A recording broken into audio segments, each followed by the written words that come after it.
Et si quelqu'un vous disait avoir vu le docteur Miles Monroe en enfer? Elijah Matthews était un homme prospère, doté de tout, richesse, statut social et respect. Mais après un accident soudain, il s'est retrouvé dans un endroit plus sombre que tout ce qu'il avait imaginé. C'est là, dit-il, qu'il a été confronté à la vérité bouleversante, non seulement sur lui-même, mais aussi sur l'un des prédicateurs les plus admirés de notre époque. Voici son histoire et son avertissement. Avant de commencer, si vous regardez ceci en ce moment, laissez votre nom et votre origine dans les commentaires. Nous aimerions prier pour vous, en mentionnant votre nom et du fond du cœur. Où que vous soyez dans le monde, vous n'êtes pas seul. Avez-vous déjà regardé un homme et pensé qu'il avait tout pour lui? C'était moi. Je m'appelle Elijah Matthews. J'avais 56 ans à l'époque, j'étais conseiller financier à la retraite et je vivais à Dallas, au Texas. Pendant la majeure partie de ma vie, j'ai poursuivi le rêve américain et vous savez quoi? Je l'ai attrapé. Les costumes étaient sur mesure. Les voitures étaient allemandes. Le Pantouz surplombait la ville.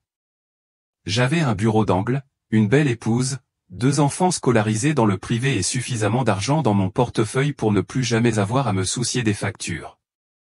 Le 22 mars 2015, j'ai organisé une fête pour mon départ à la retraite sur mon yacht personnel, sur le lac Louisville. C'était un après-midi chaud, un ciel bleu, du champagne glacé, des rires qui résonnaient sur l'eau. Nous célébrions ma réussite, mon parcours, le prochain chapitre de ma vie. Entre la 2e bouteille de champagne et les acclamations de mes amis, mon monde a basculé. Je me suis levé pour porter un toast, mais le pont tanguait ou peut-être était-ce moi-même. La tête me tournait, mon équilibre me trahissait, et puis l'obscurité.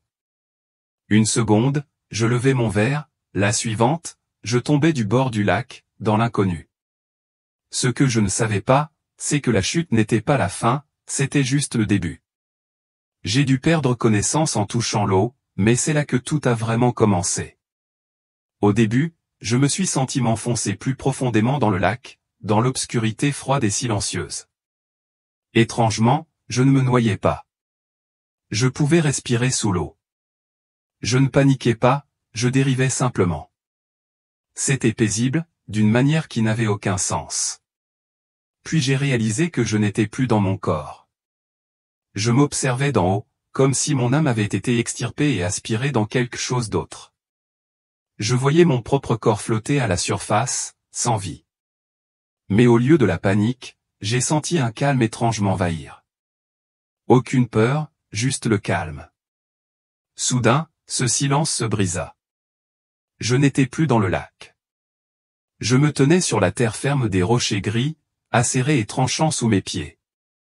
Mon corps tout entier était recouvert de flammes vertes et brillantes. Elles ne brûlaient pas comme le feu.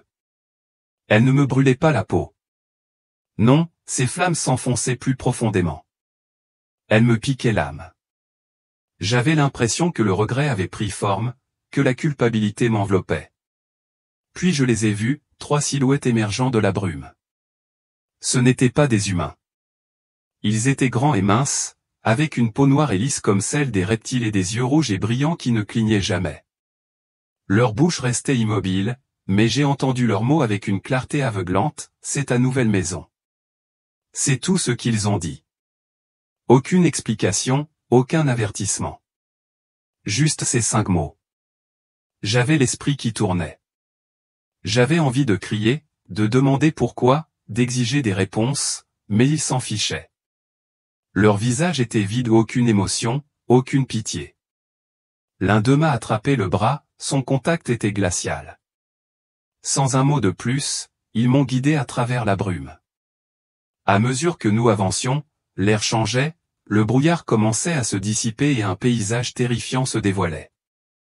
D'immenses tours noires s'élevaient autour de nous, telles des cheminées d'usines tordues, crachant de la fumée dans un ciel incolore. De profonds gouffres s'ouvraient sous nos pieds, et à chaque pas, j'entendais des échos lointains, des cris, des hurlements. Je n'en étais pas certain. Puis vinrent les grottes sombres, sans fin. Je vivais, respirant le désespoir, comme des poumons emplis de chagrin. Finalement, ils me conduisirent vers un terrain vague et aride. Pas d'arbres, pas de vent, juste de la terre craquelée et une seule route s'étendant à perte de vue. Les créatures s'arrêtèrent et pointèrent du doigt. L'une d'elles reprit de la même voix monocorde, « Ta punition est de suivre cette route. » Et, d'un seul coup, elles disparurent sans un bruit, sans aucune trace. Je me tournai dans tous les sens, mais ils avaient disparu. J'étais seul maintenant, seul dans un endroit que je ne comprenais pas, avec rien d'autre qu'une route déserte devant moi et un feu brûlant encore dans mon esprit.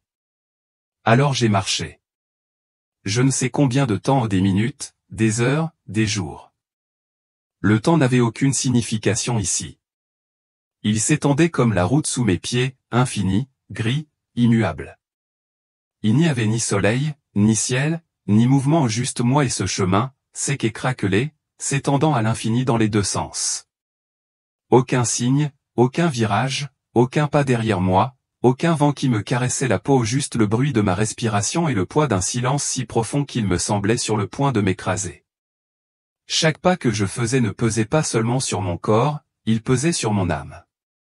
Je n'étais pas fatigué comme après une course ou une escalade. J'étais fatigué comme si quelque chose en moi se défaisait à chaque pas. C'était comme si une couche de ce que je croyais être s'effritait. Et pendant un instant, je me suis demandé, peut-être était-ce la punition. Peut-être que l'enfer n'était ni le feu, ni les cris, ni les démons. Peut-être que l'enfer n'était que ça, marcher éternellement seul, sans but, sans direction, sans réponse, juste l'écho de son propre passé qui résonnait sans cesse dans sa tête. Puis, soudain, quelque chose changea. Loin devant, à peine visible à travers le brouillard du néant, une faible lumière vacilla. Je plissai les yeux. Au début, je crus que c'était mon esprit qui me jouait des tours, une partie désespérée de mon cerveau qui essayait de me donner de l'espoir là où il n'y en avait pas. Mais la lumière ne faiblit pas. Elle resta là, brillante comme une bougie au fond d'une grotte, petite, fragile, réelle. Sans réfléchir, j'ai couru. Je ne ressentais aucune fatigue, mes jambes bougeaient comme si elles attendaient ce moment. Mes poumons ne brûlaient pas, mon cœur ne battait pas la chamade. Je courais de plus en plus vite, attiré par la lumière comme un noyé qui s'agrippe à la surface. Je ne savais pas ce que c'était. Peu m'importait. Il fallait juste que ce soit quelque chose, n'importe quoi. C'est là que je l'ai vu. La lumière ne venait pas du salut. Elle provenait d'une silhouette isolée au milieu de la route, juste devant. Et à mesure que je m'approchais, mon espoir se transformait en terreur. Ce qui se tenait devant moi n'était ni un homme, ni un ange, mais quelque chose d'autre. C'était la créature la plus laide que j'ai jamais vue. Sa peau ressemblait à du cuir sec et craquelé, trop longtemps exposé au soleil, serré sur des os fragiles qui ne s'emboîtaient pas parfaitement. Ses yeux étaient irréguliers et trop éloignés, brillant d'un rouge malsain et artificiel. Sa bouche s'étirait en un sourire tordu et de travers, immobile mais toujours moqueur. La chose dégageait une odeur ancienne et infecte, comme si elle avait vécu trop longtemps et en savait trop. Elle me fixait avec un sourire narquois qui me glaça plus que les flammes ne l'avaient jamais fait. « Bienvenue, grogna-t-il, sa voix résonnant comme du fer rouillé raclant contre du béton. Je me suis figé. Mon courage s'est envolé. Mes jambes tremblaient. J'ai à peine réussi à murmurer, « S'il vous plaît, où suis-je? Quel est cet endroit? Sortez-moi d'ici. » Il ne répondit pas. Il rit un rire lent et grossier qui coulait de sa bouche comme de l'huile. « Inspirez maintenant, dit-il presque joyeusement, et ce que vous avez vu jusqu'à présent, ce n'est rien. » J'eus à peine le temps de réagir qu'il bondit en avant et me prit la main. Au moment où ses doigts griffus touchèrent ma peau, quelque chose s'enflamma. De la lumière jaillit de ses yeux aux deux rayons aveuglants et le sol derrière moi se fendit comme une plaie ouverte. Je me suis retourné juste à temps pour voir la route se déchirer, révélant un gouffre si sombre, si insondable, qu'il semblait engloutir la lumière elle-même. Puis il m'a bousculé violemment et je suis tombé. Il n'y avait ni gravité, ni bruit, ni sensation d'air qui me frappait, juste la sensation d'une chute infinie. De plus en plus profondément dans le noir, j'ouvris la bouche pour crier, mais le son disparut dans le vide. Je ne sais pas combien de temps j'ai plongé, peut-être quelques secondes, peut-être une éternité avant l'impact. J'ai percuté quelque chose de dur de la pierre, peut-être, mais je n'avais pas l'impression d'être en pierre. J'avais l'impression d'être condamné, d'être jugé. J'essayais de bouger. Mes membres fonctionnaient, mais ils étaient lourds, alourdis par quelque chose d'invisible. Je me redressais lentement. Le sol sous mes pieds était rugueux, déchiqueté, usé. Un symbole faible était gravé à l'endroit où j'avais atterri, ou une marque ancienne que je ne pouvais déchiffrer, mais qui bourdonnait de sens, d'avertissement. Mes doigts tremblaient tandis que je me relevais, et soudain je l'aperçus. Une silhouette immense, vêtue d'un manteau, se tenait devant moi, facilement 3 mètres de haut, peut-être plus. Son corps tout entier était enveloppé d'un tissu sombre qui bougeait sans souffle. Pas de visage, pas d'yeux, pas de bouche, juste un vide là où aurait dû se trouver un visage. Pourtant, je sentais son regard me transpercer, voyant des choses que personne d'autre n'avait jamais vues, la honte, les secrets, les pensées cachées que je croyais avoir enfouies. Tout était là, exposé. Le mot résonna comme un ordre gravé dans mon âme, confesser. C'était ça. 2. Je clignai des yeux, confuse, effrayée. Confesser quoi? Il ne répondit pas, répéta simplement le mot plus fort cette fois. Pas en volume, mais avec force, confesser. J'ai regardé autour de moi, mais il n'y avait rien. Pas de juge, pas de tribunal. Juste cet être en moi, dans le noir. Il ne m'accusait pas. Il ne pointait pas mes manquements, mais je les sentais tous, s'élevant en moi comme la fumée d'un incendie que je n'avais jamais vraiment éteint. Il savait tout. Sans un mot de plus, il fit demi-tour et se dirigea vers un passage plus sombre, sur le côté. Je le suivis. Je ne le voulais pas. Mon instinct me disait de courir. Mais mes jambes avançaient toutes seules. Je n'avais plus le contrôle.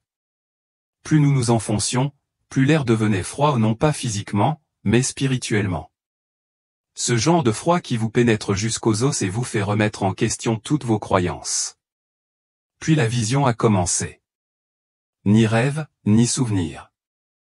Ils étaient trop nets pour cela, ou des moments indéniables, sans filtre, sans vie. Ils se sont déroulés tout autour de moi comme une pellicule cassée.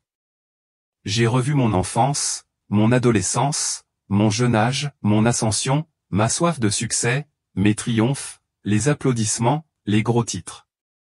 J'ai vu des conseils d'administration et des primes, des poignées de main et des accords. Je me suis vu devenir l'homme que le monde admirait. Mais ensuite sont arrivées les scènes que j'avais enfouies depuis longtemps, ma femme assise seule dans un restaurant le jour de notre anniversaire, ses yeux scrutant la porte bien après avoir su que je ne viendrais pas, ma fille faisant ses premiers pas dans le salon, les bras tendus pendant que j'étais assis au téléphone, criant sur un client, mon fils debout dans l'auditorium de son école, les yeux scrutant la foule à la recherche d'un père qui n'est jamais arrivé. J'ai tout vu, les moments manqués, les promesses non tenues, les mensonges que je me racontais pour tout justifier. Je travaillais. Je construisais un héritage. Je le faisais pour eux. Et pourtant, leur expression disait la vérité. Pourtant, je m'accrochais à ma défense, j'ai donné à l'Église. J'ai fait des dons à des œuvres caritatives. J'ai aidé les gens. J'ai fait de bonnes actions. Cela ne compte-t-il pas? L'une des silhouettes sombres à côté de moi s'est retournée et m'a regardé. Ni colère, ni jugement, juste de la déception. Et dans ce regard silencieux, j'ai senti la réponse s'abattre sur moi comme un poids écrasant, ce n'était pas suffisant. Mes visions ont de nouveau changé. Ce n'était plus seulement ce que je faisais, mais pourquoi je le faisais. Je me suis vu me vanter, sourire fièrement, tout en prononçant un discours sur mes contributions. Je me suis vu glisser des chèques dans des boîtes de dons tout en m'assurant que quelqu'un à proximité me regardait. Chaque acte de charité avait une motivation cachée, la visibilité, la reconnaissance, le contrôle. Puis j'ai vu la scène finale, moi sur une scène illuminée, tenant un chèque d'une taille comique, les flashs s'allumant, les applaudissements. J'ai souri, non pas d'amour, mais de fierté, pensant seulement à l'admiration que j'avais. Et puis la voix est venue, ni forte, ni furieuse, juste définitive, voilà ton vrai péché. Je n'ai pas discuté. Je n'ai pas pleuré, car je savais qu'ils avaient raison. Pour la première fois, je ne pouvais plus me cacher derrière mes bonnes actions, mes intentions, mon image publique. J'avais bâti ma vie sur l'illusion de la droiture tout en m'inclinant silencieusement devant l'autel de l'orgueil. Et maintenant, j'étais face à la vérité et elle ne bronchait pas. Après cette scène finale, tout autour de moi commença à changer. Les images s'estompèrent comme de la fumée s'échappant dans l'air, jusqu'à ce qu'il ne reste plus qu'un lourd silence. La lumière baissa, l'atmosphère s'épaissit, la température baissa et je le sentis non pas sur ma peau, mais au plus profond de moi, un frisson s'infiltrant jusqu'aux os de mon âme. Les ombres se mirent à bouger à nouveau, non plus les scintillements rapides et nets que j'avais déjà vus, mais plus lentement, délibérément, vivants. Elles me guidèrent dans un étroit couloir qui semblait plus ancien que le temps lui-même. Les murs se refermèrent pierre noire, sculptée, froide, luisante d'une froideur encore plus grande.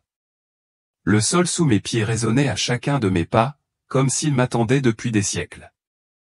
L'air devenait plus lourd à chaque respiration, chargé de quelque chose que je ne peux décrire que comme du chagrin, pas le mien, mais celui qui persiste longtemps après la mort de l'espoir. Les ombres autour de moi ne bougeaient plus seulement, elles respiraient. Elles pulsaient. Et quelque part en elles, des voix murmuraient ni fortes, ni claires, mais constantes. Je ne distinguais pas les mots, mais je les sentais chacune me serrant comme des doigts glacés effleurant ma colonne vertébrale. Finalement, nous atteignîmes une vaste pièce faiblement éclairée, plus froide que tous les endroits où j'étais allé jusqu'alors. Le sol était en pierre massive, gravé d'étranges motifs, symboles anciens usés par le temps. Les murs s'étendaient à perte de vue dans l'obscurité, disparaissant dans un plafond invisible. Ici, pas de flammes, pas d'appel à la pitié, pas de démons traînant des âmes sur le sol, juste le silence. Et quelque part au loin, le lent et résonnant cliquetis des chaînes grinçant doucement contre la pierre, un rythme de désespoir. J'ai regardé autour de moi et j'ai réalisé que je n'étais pas seul. Des silhouettes parsemaient la pièce affalées dans les coins, assises par terre, adossées au mur sans crier ni parler, sans même cligner des yeux, simplement présentes. Leur corps semblait entier, mais leurs âmes vides. Leurs visages étaient vides, vidés de toute expression, leurs yeux grands ouverts, vides, comme si la lumière s'était éteinte derrière eux. Je les dépassai lentement, mais pas résonnant dans le silence. Aucun d'eux ne leva les yeux. Aucun ne me fit signe. Pourtant, je sentais quelque chose en eux réagir comme si nous étions connectés, comme si je voyais ce que je pouvais devenir. Je le sentais au plus profond de moi. Ce n'étaient pas des âmes tourmentées, c'étaient des âmes résignées. Elles avaient renoncé non pas à Dieu, mais à elles-mêmes. Les ombres me conduisirent au fond de la chambre, où une cellule de fer, unique et sculptée dans la pierre, était visible. Elle n'était pas verrouillée. Inutile de l'être.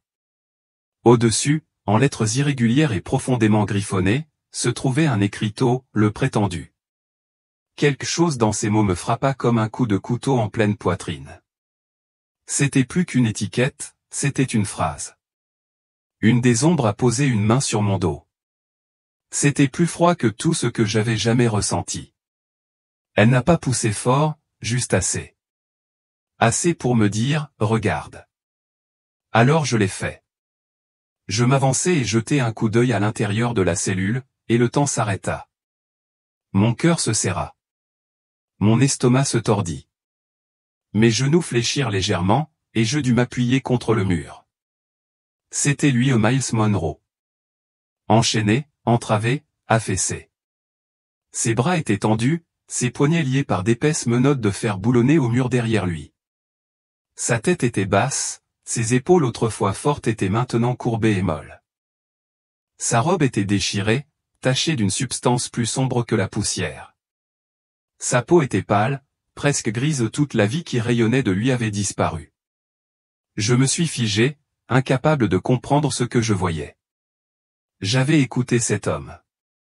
J'avais appris de lui. Ses paroles avaient allumé des flammes dans mon esprit, m'avaient guidé à travers des périodes de doute, m'avaient inspiré à diriger, à croire, à donner. Je l'avais admiré, respecté, cité et maintenant il était là, enchaîné à un mur dans la chambre des orgueilleux. Une partie de moi voulait croire que ce n'était pas réel. Peut-être que j'avais tort. Peut-être que ce n'était pas lui. Peut-être que c'était une ruse. Mais non, je connaissais cette voix, cette présence. Même ruiné, je ressentais le poids de ce qu'il avait été. Au début, il ne m'a pas regardé, il fixait simplement le sol, le visage impassible ni désespéré, ni douloureux, juste vide comme les autres. Puis, lentement, il a relevé la tête.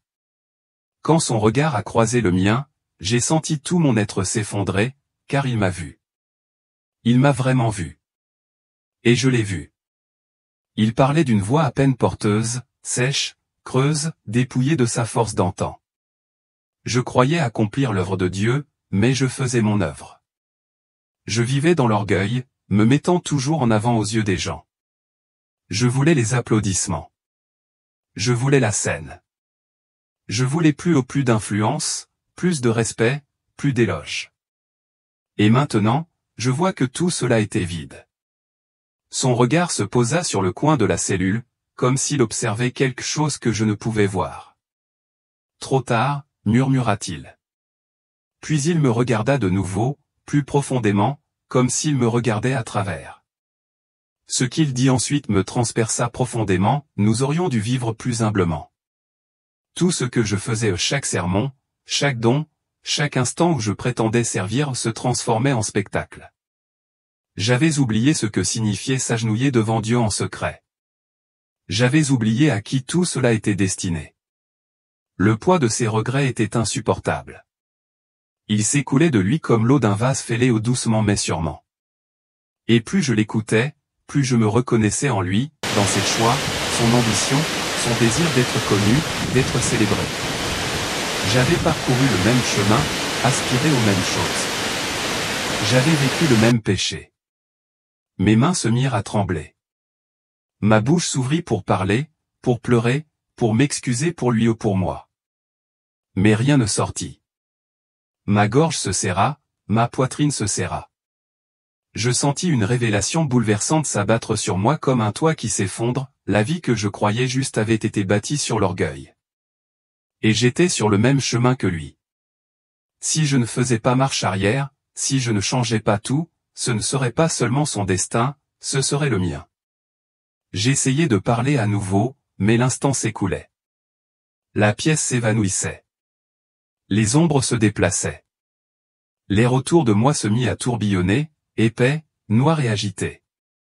Miles s'éloigna, les yeux toujours fixés sur moi. Son expression resta inchangée, il ne suppliait pas d'aide. Il ne demandait pas à être libéré. Il se contentait d'observer, silencieux, comme un homme qui comprenait que personne d'autre ne pouvait le sauver désormais. Puis le sol s'est ouvert sous mes pieds. Il n'a pas rugi. Il n'a pas tremblé. Il s'est simplement dissous. Et l'obscurité m'a ramené en elle-même. Quand j'ai rouvert les yeux, je ne savais plus où j'étais. Tout me semblait étranger, comme si j'avais été projeté dans la vie de quelqu'un d'autre. La pièce était silencieuse, mais pas silencieuse, le bourdonnement sourd des machines emplissait l'air comme un cœur sourd, constant et immuable. J'entendais un léger bip tout près, rythmé et précis, comme un métronome, signalant que j'étais encore en vie. La lumière au-dessus de moi était blanche et froide, mais pas douloureuse. Je clignais lentement des yeux, essayant de déchiffrer les étranges motifs et formes qui flottaient au-dessus de moi, des fils, des tubes, des ombres se déplaçant sur un plafond pâle. L'air sentait l'antiseptique propre et clinique, l'odeur caractéristique d'un hôpital. Il a fallu quelques instants à mon esprit pour rattraper mon corps, mais j'ai finalement réalisé que j'étais allongé dans un lit d'hôpital. Mes muscles étaient raides, comme si je n'avais pas bougé depuis des semaines. Ma gorge était sèche. Ma poitrine me faisait mal. Mais plus que tout, j'avais cette étrange sensation d'être entre les deux, comme si je n'étais pas encore complètement revenu, comme si une partie de moi persistait ailleurs. Puis je les ai vus, ma femme debout au-dessus de moi, les larmes aux yeux, une main sur sa bouche, l'autre tendant la main vers la mienne, comme si elle ne me croyait pas réel. Mes enfants se tenaient à côté, le visage pâle et abasourdi. Une infirmière était près de la porte, observant attentivement, comme si elle avait assisté à un miracle, et ne savait pas quoi en faire. Ma femme n'arrêtait pas de murmurer mon nom, comme si cela pouvait me rattacher à ce monde. J'aurais voulu répondre, mais ma voix ne venait pas. Je ne pouvais que la regarder ou les regarder, l'inquiétude et le soulagement mêlés sur leur visage. J'ai appris plus tard que j'étais dans le coma depuis 17 jours entiers, perdu dans le monde, tandis qu'en moi, quelque chose que je n'ai jamais pu expliquer complètement s'était produit. Les médecins étaient perplexes. Ils disaient que je n'aurais pas dû m'en sortir, que mon cœur s'était arrêté, que je n'avais plus d'eau dans les poumons. Pas de lésion cérébrale. Pas de traumatisme. Pas d'explication médicale. Juste le cœur d'un homme qui s'arrêtait et recommençait à battre. Au début, j'ai essayé de me convaincre que ce n'était peut-être qu'un rêve, une hallucination fiévreuse provoquée par un traumatisme, une illusion mentale.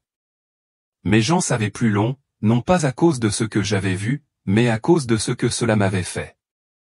Ce n'était pas un souvenir. C'était quelque chose qui avait été gravé en moi, comme une cicatrice dans l'âme. Je ne l'avais pas imaginé. J'étais déjà passé par là. Mais le monde ne s'arrête pas parce qu'on revient de l'enfer. Lentement, la vie a repris son cours.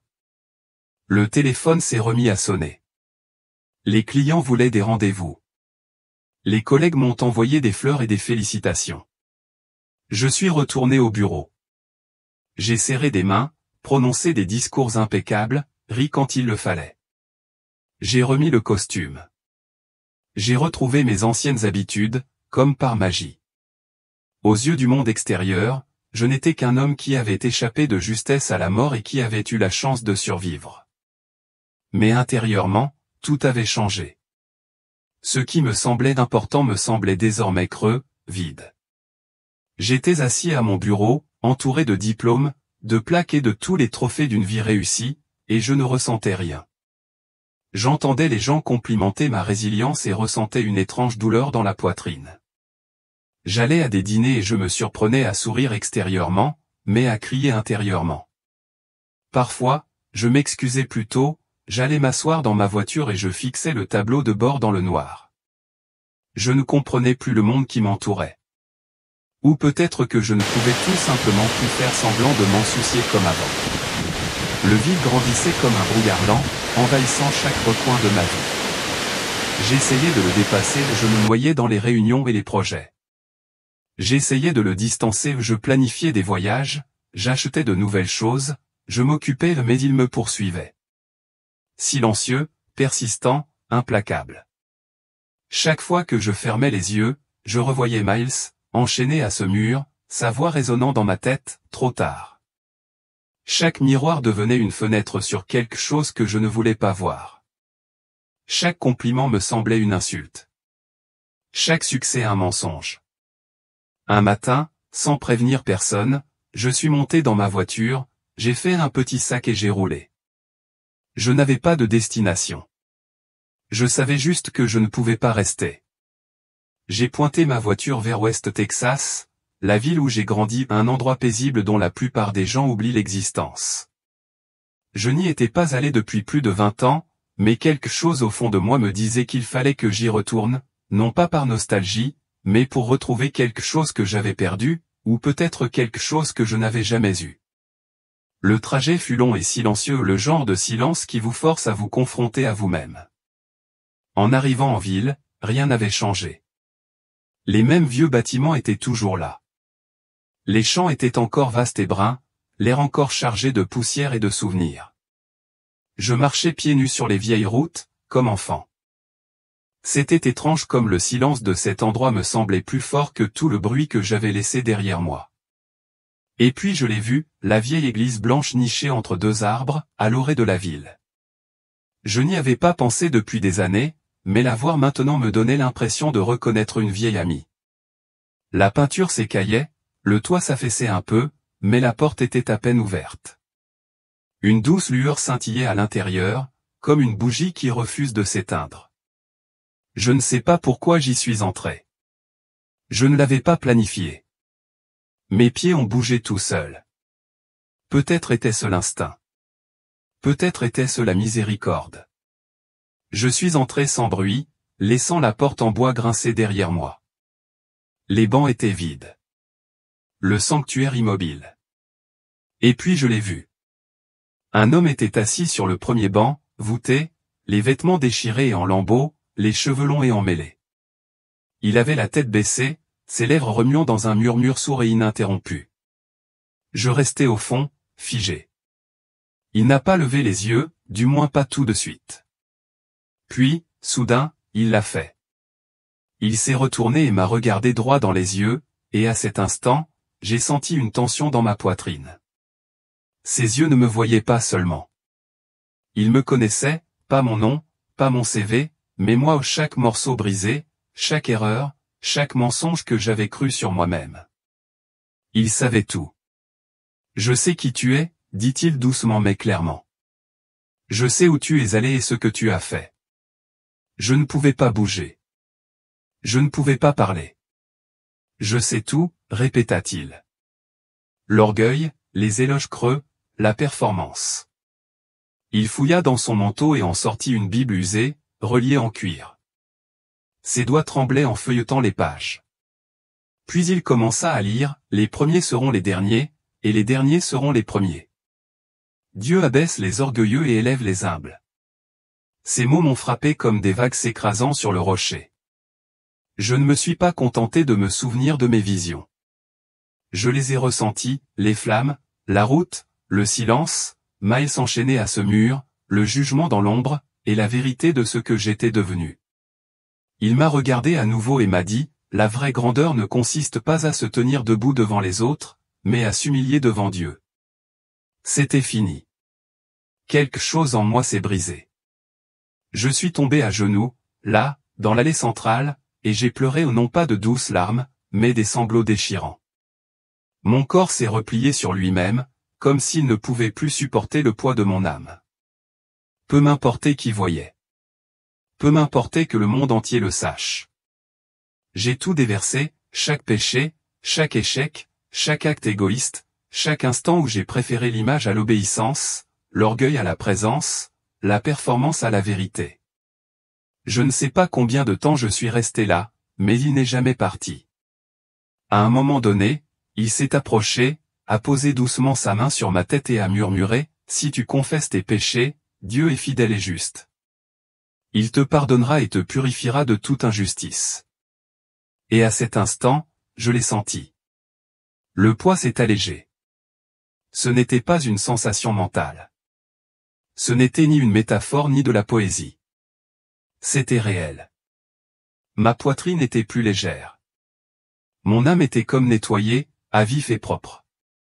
C'était comme si chaque tache, chaque couche de honte durcie avait été enlevée et remplacée par un souffle. Un air frais emplissait les poumons. Je me sentais entière. Je me sentais nouvelle. Et quand j'ai enfin ouvert les yeux, il avait disparu. Mais au fond de moi, je savais exactement qui il était. C'était Jésus, et il était venu pour moi dans cette petite église tranquille, dans un coin perdu du Texas, non pas pour me faire honte ou me condamner, mais pour me sauver, pour me ramener à la maison. Je suis sorti de cette église transformée. Je ne rayonnais plus. Je ne flottais plus dans les airs comme une silhouette angélique. Il n'y avait ni projecteur céleste ni cœur d'ange qui m'attendait dehors. Personne dans la rue ne m'a regardé à deux fois lorsque j'ai mis les pieds dans la fraîcheur matinale texane. Mais quelque chose en moi ou quelque chose que je ne pouvais voir, que je ne pouvais expliquer avait tellement changé que j'avais du mal à reconnaître l'homme que j'étais la veille. Pour la première fois de ma vie, j'ai ressenti la paix, pas celle que l'on éprouve après un contrat conclu ou un gros salaire, pas celle qui dure 5 minutes après un compliment lors d'une réunion du conseil d'administration. C'était différent. C'était calme. C'était sacré. Ce n'était lié à aucun succès, aucun statut, aucune récompense artificielle. Je n'avais pas besoin d'applaudissements. Je n'avais pas soif de reconnaissance. Je n'avais pas besoin d'être quelqu'un. Ce que je ressentais était bien plus grand, bien plus simple. C'était la liberté, celle qui n'arrive que lorsqu'on cesse enfin de s'accrocher à ce qu'on n'était pas censé tenir. Quand vous réalisez que tout ce sur quoi vous avez bâti votre identité, l'argent, l'approbation, le pouvoir, l'héritage n'est que poussière en suspension dans l'air. Ça ne dure pas. Ça ne vous sauve pas. Et ça ne vous soutiendra certainement pas quand votre âme sera mise à l'épreuve. Le lendemain matin, je suis remonté dans ma voiture et je suis retourné à Dallas, même route, même horizon au loin, même porte de garage donnant sur mon allée impeccable. De l'extérieur, rien n'avait changé, même maison, même meuble, même homme dans le miroir se rasant avec le même rasoir. Mais je n'étais plus le même. Loin de là. Je ne suis pas revenu en criant des versets bibliques. Je n'ai pas diffusé de gospel à tue-tête ni distribué de disques au coin de la rue. Je n'ai pas publié de témoignages vidéo en ligne ni raconté à mes voisins que j'avais eu une vision. Je n'avais pas besoin de me produire sur scène. J'ai simplement commencé à vivre différemment. J'ai cessé d'être sous les projecteurs et j'ai commencé à être présent à la maison, à la table du petit déjeuner, sur la voie réservée au covoiturage, sur le canapé à côté de ma femme. Je l'écoutais non pas pour répondre, ni pour arranger les choses, ni pour la presser, mais pour l'entendre. Je la regardais dans les yeux vraiment, comme si je la voyais pour la première fois. J'aidais mon fils à faire ses devoirs de maths, même si je ne m'en souvenais pas de la moitié.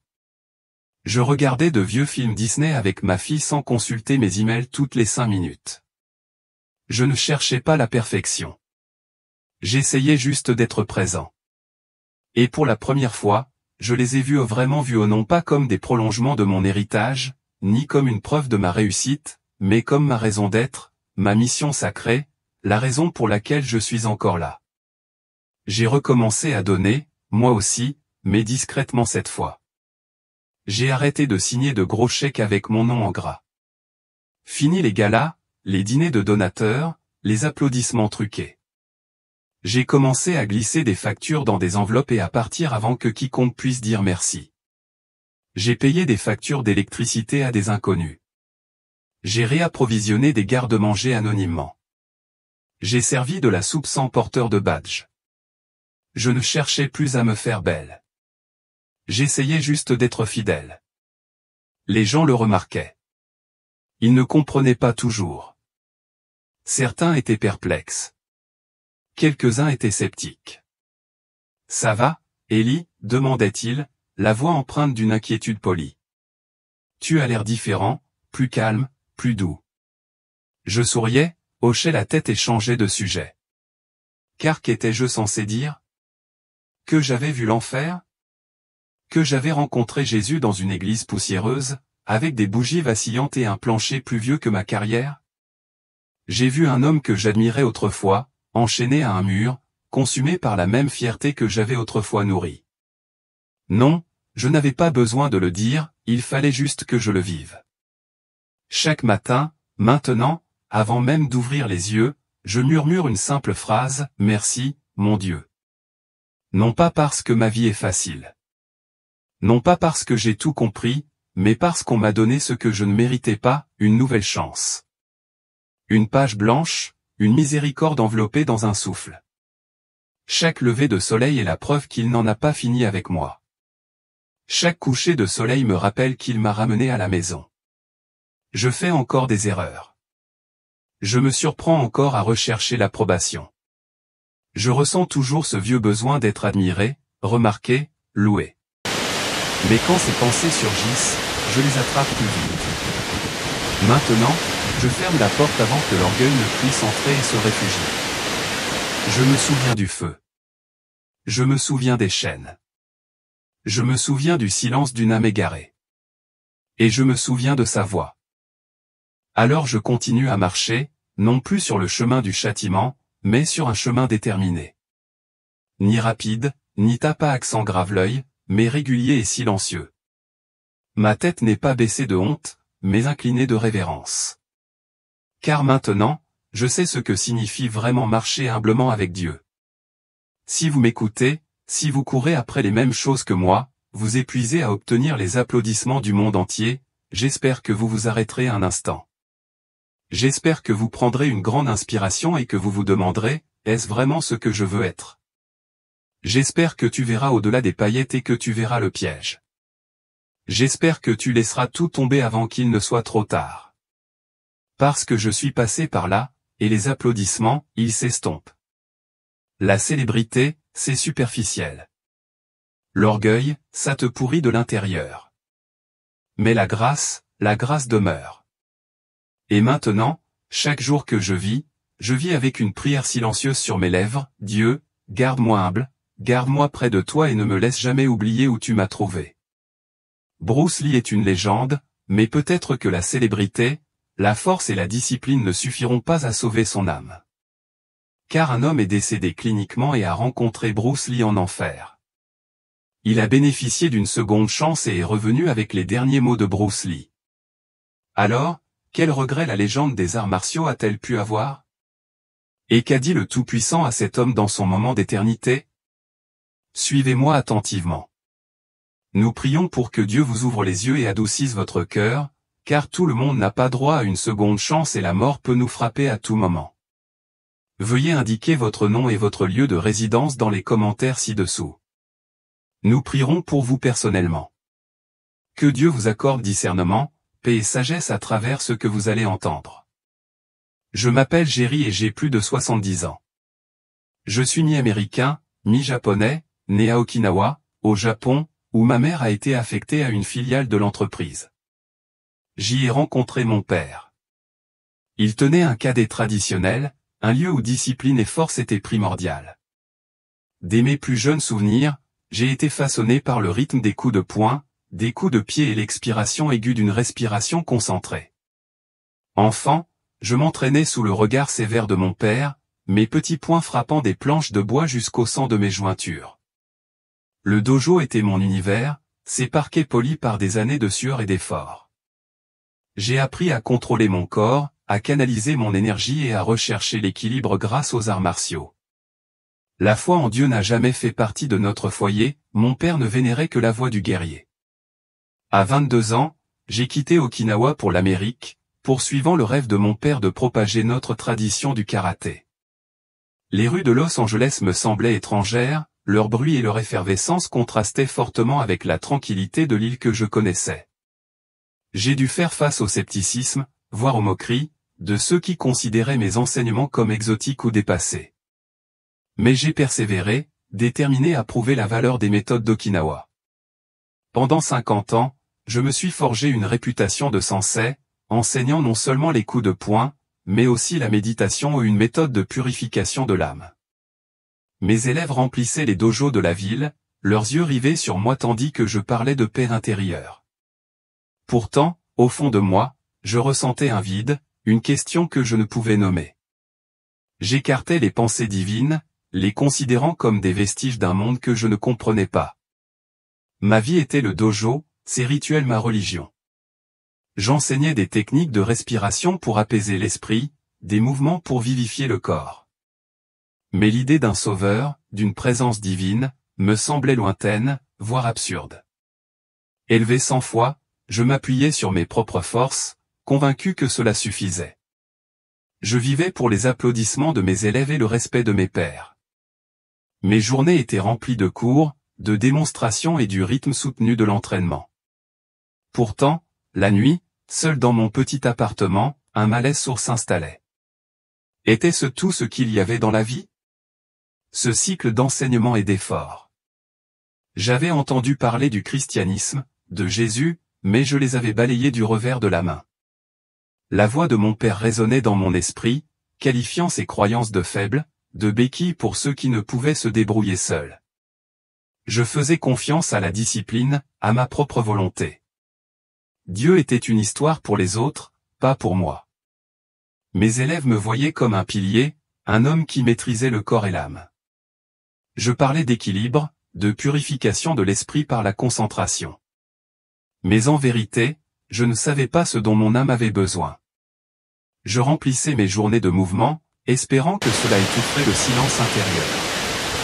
Les années passèrent, ma réputation grandit, mes cours bondèrent.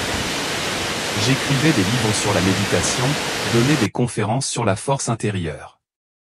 Pourtant, plus j'enseignais, plus je sentais qu'il me manquait quelque chose, un élément que je ne parvenais pas à saisir. Un après-midi de printemps, je me tenais devant mes élèves au dojo, l'air chargé d'une odeur de bois poli. Ils m'observaient, silencieux, tandis que je m'apprêtais à faire une démonstration de Seiken, un coup de poing qui canalise la puissance du centre du corps. Je l'avais montré d'innombrables fois, et pourtant j'y ai mis toute mon attention. J'ai planté mes pieds, pris une grande inspiration et ai donné un coup de poing en avant. Une douleur aiguë m'a transpercé la poitrine comme une lame qui se tordait en moi. Mon souffle s'est arrêté, ma vision s'est brouillée et mes genoux ont cédé sous moi. Je titubais, le poing toujours levé, incapable de reculer. Le dojo a basculé et je me suis effondré, le parquet froid contre ma joue. Les voix de mes élèves me parvinrent lointaines et frénétiques m'appelant par mon nom, m'exhortant à me lever. Mais leurs paroles s'estompèrent, englouties par un silence grandissant. Mon corps est devenu lourd, puis léger, comme si je sombrais dans une marée invisible. L'obscurité s'est installée et ma connexion au monde s'est rompue. J'ouvris les yeux pour éviter une obscurité si épaisse qu'elle me serrait la peau. Ce n'était pas seulement l'absence de lumière, c'était une obscurité vivante, qui m'enveloppait comme un serpent, lourde et suffocante. L'air était silencieux, pas un murmure, comme si le monde lui-même avait cessé d'exister. Une peur glaciale et aiguë m'envahit ou une sensation que je n'avais jamais connue au dojo. J'essayais de bouger, mais mes pas étaient lents, comme si je pataugeais dans la boue. L'obscurité me pesait, un poids qui tirait sur mes membres et mon cœur. Je me sentais seul, abandonné, comme si tous mes liens avaient été rompus. Un regret m'envahissait vague, mais perçant pour une vie que je n'avais pas pleinement vécue. Le silence était oppressant, seulement interrompu par un léger bourdonnement, comme celui d'une machine lointaine. Il devenait plus fort, plus proche, à mesure que je m'efforçais d'avancer. Chaque pas était une lutte, le sol, invisible mais collant, tirait mes pieds. Le bourdonnement devint un grincement qui me fit grincer des dents. Je sentais que je n'étais pas seul. Des ombres se déplaçaient dans l'obscurité, informes mais observantes, leur présence pesait lourdement sur mon âme. L'air se fit plus dense, une odeur de pourriture s'insinuant comme des feuilles pourries mêlées à quelque chose de pointu et de métallique. Ma poitrine se serra non pas de douleur, mais d'effroi en réalisant où j'étais. L'obscurité n'était pas seulement un lieu, c'était une force qui se nourrissait de ma peur et de mes doutes. J'ai essayé d'appeler, mais ma voix était étouffée, perdue dans le vide. Le grincement s'intensifia à un chœur de voix invisibles, au ton moqueur et cruel. Je n'étais nulle part, et pourtant quelque part, prisonnière d'un monde que je ne comprenais pas. Je trébuchais en avant, poussé par l'instinct, cherchant la moindre lumière, la moindre échappatoire. Le sol se déroula sous mes pieds, inégal, comme s'il s'offusquait de ma présence. L'odeur s'intensifia, me bouchant la gorge à un mélange de soufre et de pourriture qui me brûlait les poumons. Je sus alors, avec une certitude glaçante, que j'étais entré en enfer. L'obscurité s'ouvrit, révélant un chemin irrégulier bordé de braises incandescentes, chacune vibrant comme un battement de cœur. Des forces invisibles m'emprisonnèrent, m'attirant vers l'entrée béante d'une grotte, au bord tranchant comme du verre brisé. L'air était chargé d'une odeur empoisonnée où le soufre et la chair carbonisée se mêlaient en une brume suffocante. J'avançais, non par choix, mais comme tiré par des chaînes invisibles. À l'intérieur de la grotte, le silence se brisa, remplacé par des cris qui résonnaient contre des murs invisibles. Ils étaient aigus et incessants, un cœur d'agonie qui me rongeait l'esprit. Le sol était glissant, dégoulinant de goudron noir qui collait à mes pieds, ralentissant mes pas. Des ombres se tordaient autour de moi où leur forme floue mais chargée de douleur. J'ai aperçu une silhouette devant moi, la silhouette déformée, le visage à moitié détruit. C'était Léo, mon ami le plus proche, mort des années auparavant, sa vie passée à se moquer du christianisme. Ses mains étaient liées, son seul œil restant était creux de chagrin. Il parla d'une voix rauque, « Géry, nous avons fait fausse route, enseigné des mensonges pour de l'argent, ignoré la vraie lumière. Ces paroles m'ont profondément blessé, chacune était un miroir de ma propre vie. Nous avions construit des dojos, les avions remplis d'élèves, tout cela pour la gloire et le profit. Le tourment de Léo était visible, son corps marqué, son esprit brisé par la vérité qu'il avait rejetée. L'air devint plus chaud, les cris plus forts tandis que ses paroles résonnaient dans la grotte. Plus loin, une autre silhouette apparut, mince et reconnaissable entre toutes. C'était Bruce Lee, la légende que j'admirais. Le visage décharné, le regard lourd de regret, il parla d'une voix rauque, je me suis détourné de Jésus, poursuivant la gloire, croyant que ma force suffirait. J'ai lié mon âme à la gloire, et en le rejetant, j'ai perdu la véritable paix. La confession de Bruce m'a bouleversé, ces mots étaient un avertissement gravé dans la douleur. Les parois de la grotte palpitaient, ruisselantes de goudron. L'odeur de décomposition était accablante. Sa renommée, son talent, avait été son idole, pourtant, il se tenait là, prisonnier de ses choix. Les cris autour de nous se faisaient plus aigus, rappelant le prix de l'orgueil. La grotte s'étendait à perte de vue, l'air lourd de désespoir, le sol brûlant sous mes pieds. Je vis des épées brisées, des bannières en lambeaux, symboles de fierté martiale désormais couverts de poussière et dénués de sens. Chaque pas apportait un nouveau tourment, les ombres se rapprochaient, leurs murmures accusateurs et moqueurs. C'était l'enfer, un lieu où chaque choix était mis à nu. Le lac de feu se profilait au loin où ses flammes dansaient sans chaleur, une lueur rouge qui ne promettait que douleur. Des âmes se tordaient à l'intérieur, leurs cris étaient une plainte incessante. Leur corps brûlait sans jamais se consumer. Le spectacle était insupportable, une vérité à laquelle je n'avais jamais cru de ma vie. Mon cœur se serrait non pas pour moi, mais pour ceux qui étaient coincés ici. La voix de Léo persistait, ses regrets m'accompagnaient. Le sourire fatigué de Bruce me hantait, son avertissement était clair, la célébrité était vaine, une ombre fugace. Les parois de la grotte se refermaient. L'air s'épaississait de soufre. Les cris résonnaient sans cesse. J'aspirais à m'échapper, à trouver une issue à ce cauchemar. Les forces qui m'entraînaient resserrèrent leur emprise, m'attirant plus profondément dans la grotte. Le sol devint plus chaud, le goudron collait à mes pieds. Chaque pas était une douleur fulgurante. J'ai vu d'autres âmes, leurs visages déformés, leurs corps enchaînés par des chaînes lumineuses. L'enfer était réel, où ces tourments étaient le reflet de vie passée à poursuivre des illusions. Je me suis réveillé dans un lit d'hôpital.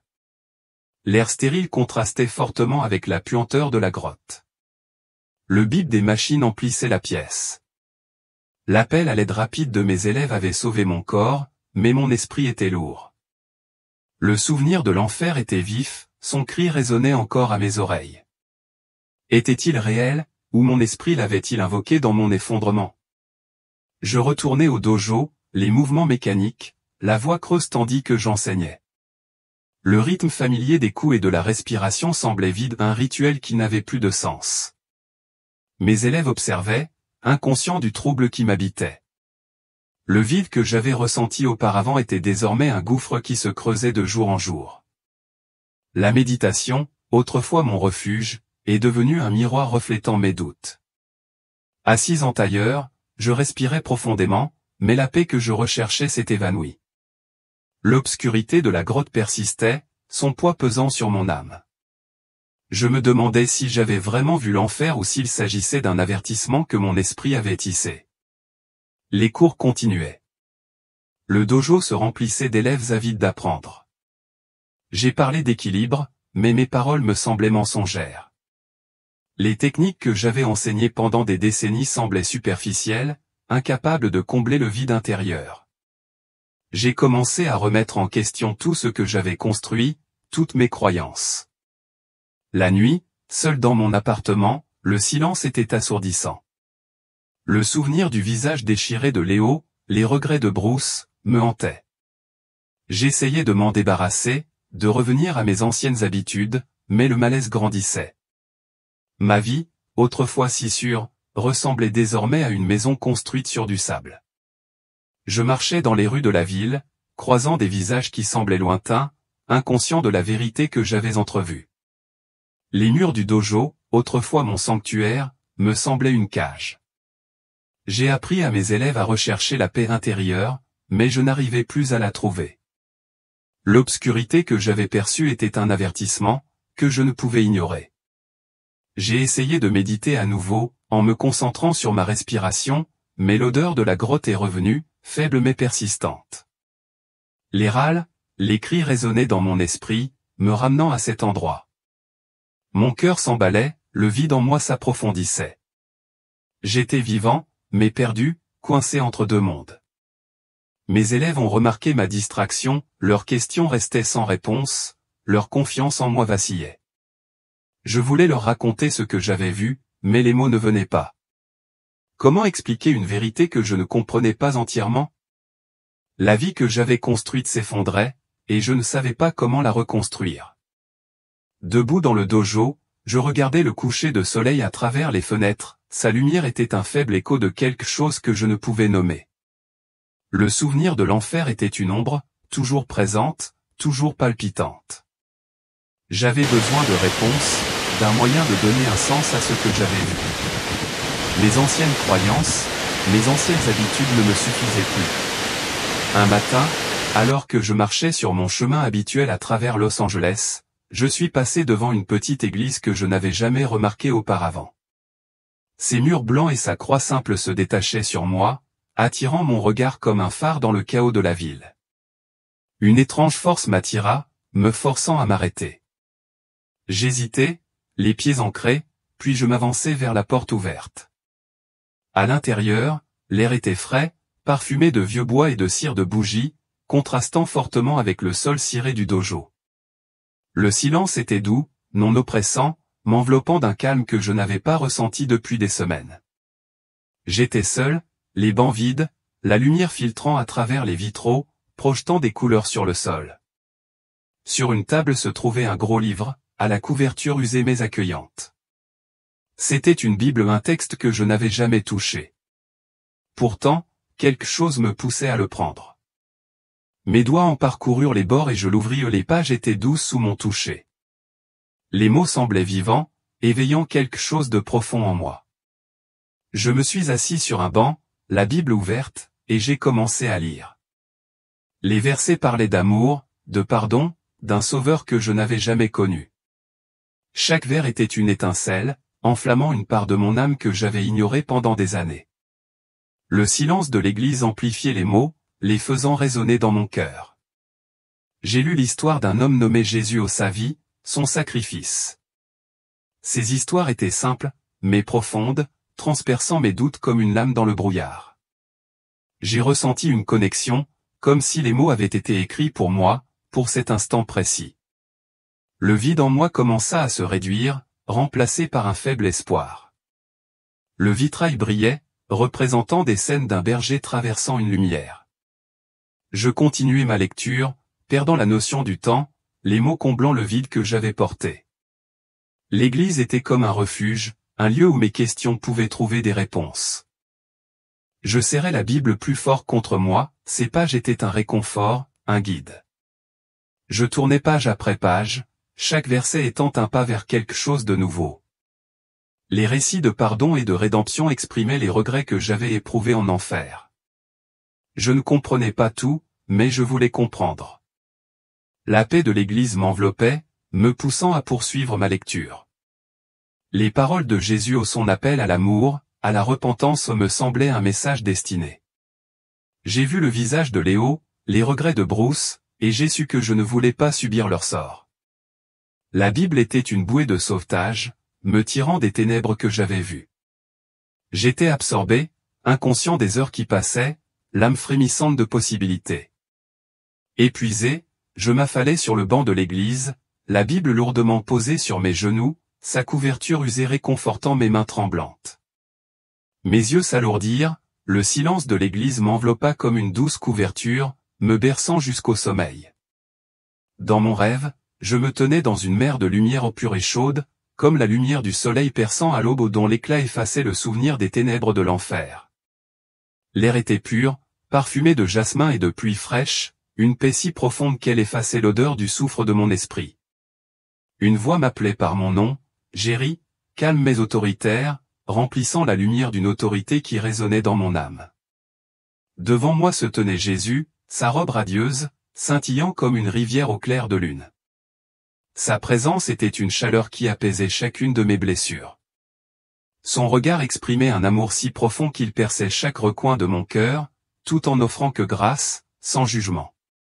Il parla, ses mots étaient une mélodie, me guidant vers une vérité que je n'avais jamais connue. Je sais que tu recherches la vraie paix, dit-il, sa voix ferme comme une rivière coulant sur des pierres lisses inébranlables et pourtant douces. Il ouvrit une Bible, dont les pages brillaient d'une douce lumière, et lut Luc 5h32, « Je ne suis pas venu appeler les justes, mais les pécheurs à la repentance. » Ce verset, expliqua-t-il, était une promesse pour ceux qui, comme moi, s'étaient éloignés du chemin de Dieu, poursuivant de vains rêves de gloire et de force. Cela signifiait que son amour n'était pas réservé aux parfaits, mais qu'il s'étendait aux brisés, offrant le pardon à quiconque se tournait vers lui avec un cœur sincère. Il marqua une pause, le regard fixe, laissant les mots pénétrer mon âme. Ce verset était une bouée de sauvetage ou une vérité, même un homme comme moi, qui avait vécu pour lui-même, pouvait trouver la rédemption par le repentir. La lumière qui nous entourait vibrait doucement, sa chaleur rappelant la paix qu'il offrait. Il se tourna vers Jean 14h6 et lut, « Je suis le chemin, la vérité et la vie.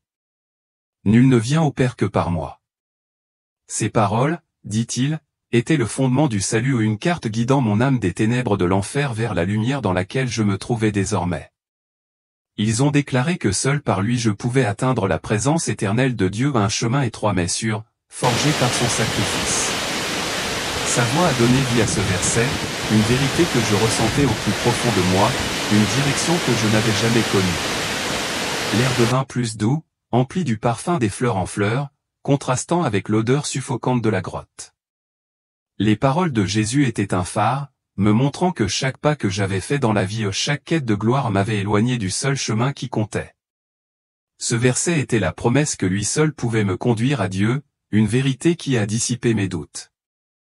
Je me suis tenu dans la lumière, ressentant sa chaleur, sachant qu'on m'offrait une issue au vide. Puis il a lu Matthieu 11h28, « Venez à moi, vous tous qui êtes fatigués et chargés, et je vous donnerai du repos. » C'était une invitation, a-t-il expliqué, pour ceux qui, comme moi, étaient accablés par une vie d'effort et de poursuite de victoire vaine au dojo. Le vide que je portais, la quête incessante de sens à travers la méditation et la célébrité pouvait prendre fin dans son étreinte, où le véritable repos m'attendait. Ces mots étaient un baume, apaisant les blessures laissées par le feu de l'enfer, m'offrant une paix que je n'avais jamais connue. La lumière autour de nous s'intensifiait, tel un lever de soleil qui ne s'estompait jamais, m'enveloppant d'une chaleur qui me faisait sentir comme chez moi. La voix de Jésus était ferme, son explication claire. Ce verset s'adressait aux fatigués, aux perdus, à ceux qui avaient passé leur vie à courir sans jamais arriver. Il promettait le repos, non seulement pour le corps, mais aussi pour l'âme, une libération des fardeaux que j'avais portés. J'ai senti le poids de mon passé commencer à s'alléger, remplacé par un espoir que je pouvais à peine comprendre. Finalement, il a lu 1 Jean 1h9, « Si nous confessons nos péchés, il est fidèle et juste pour nous les pardonner et nous purifier de toute iniquité. » La repentance, a-t-il dit, était la clé pour purifier mon âme, une promesse que le pardon de Dieu était certain si je renonçais à mes erreurs passées. Ce verset m'offrait la liberté ou une chance de laisser derrière moi l'orgueil, les mensonges, la vie que j'avais bâtie sur le sable. Ces paroles étaient une porte ouverte sur une vie nouvelle, purifiée par la grâce de Dieu. L'air scintillait de lumière, son parfum rappelait celui d'une prairie après la pluie propre et vivante, un contraste saisissant avec le délabrement de la grotte.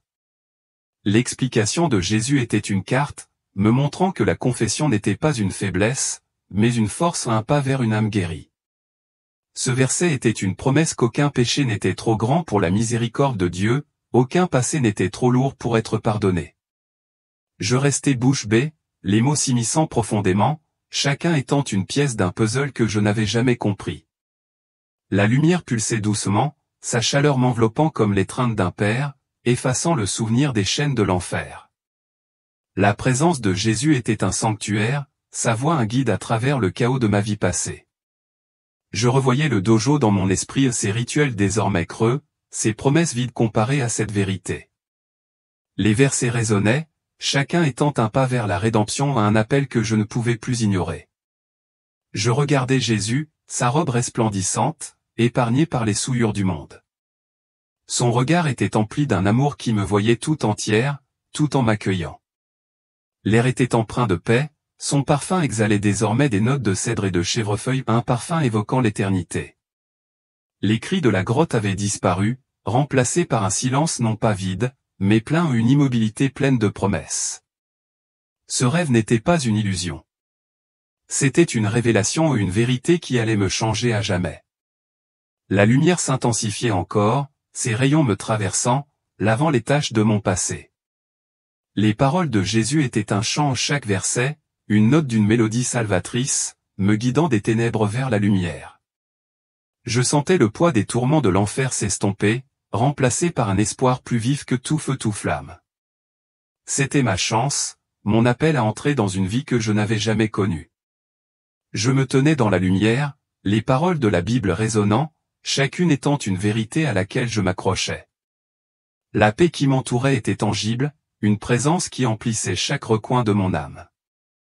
La voix de Jésus persistait, ses enseignements une carte pour mon voyage, une promesse de pardon, de repos et un chemin vers Dieu.